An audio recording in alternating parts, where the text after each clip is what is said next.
volcano dito sa ano, Tagaytay. Ito nga't malaki mga alon yung mga guys. Oh, oh laki ng alon. Oh.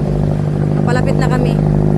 Ikutin lang namin ang ano, ang Taal volcano, and then sinasabi nilang yung black volcano ba yun? Maalon. Oh. Tingnan mo mga napundukan doon. Oh. Mabasa. Mga nabasa na.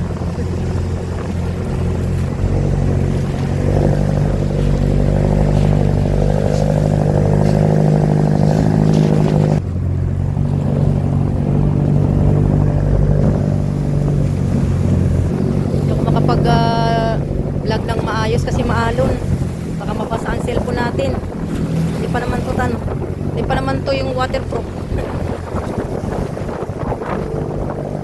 Si daddy nasa unahan.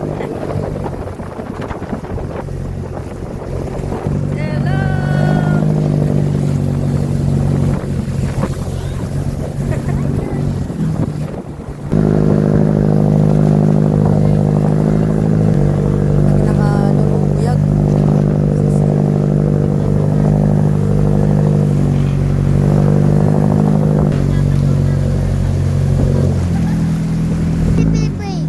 It's okay nga, I'm just taking a video nga. It's alright. It's not gonna break. Bali, ang Taal volcano po kasi ay may 47 craters po. Ah, okay. This volcano pumutok daw ng 1987 ito. Itong volcano na to. Yan. Dito sa harapan. May horseback ride. Sa dinaalot po na makababa po ang pasahero at makakait po sa ibabaw ng main crater. Ang main crater po kami yung nasa gitna. Okay. Siya po yung pumutok noong last January 12, 2020 po.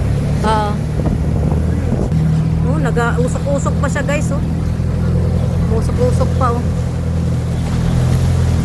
Ikutin lang natin guys itong Taal volcano tsaka yung Black volcano. Ito yung Taal volcano? Lahat po yun, ma'am. Ah, lahat. Ito po yung tinatawag na Taal volcano. Ah, ito yung... May 47 craters lang po siya, ma'am. Ah. Ito yung kaibahan niya sa ibang vulkan.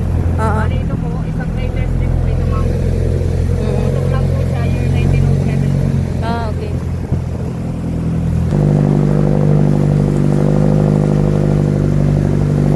Yan guys, yung nasa gitna ay palaisdaan daw yan. Maraming tilapia daw yan dyan, nahuhuli nila yan. So, yan ah. Nagkakaway. Oh, ang ganda. Fish pond area. Yun guys, ang pinakamataas na volcano, yun po yung pumutok daw ngayong nung 2020. Yan yung volcano na yun. Pinakamataas sa kanila.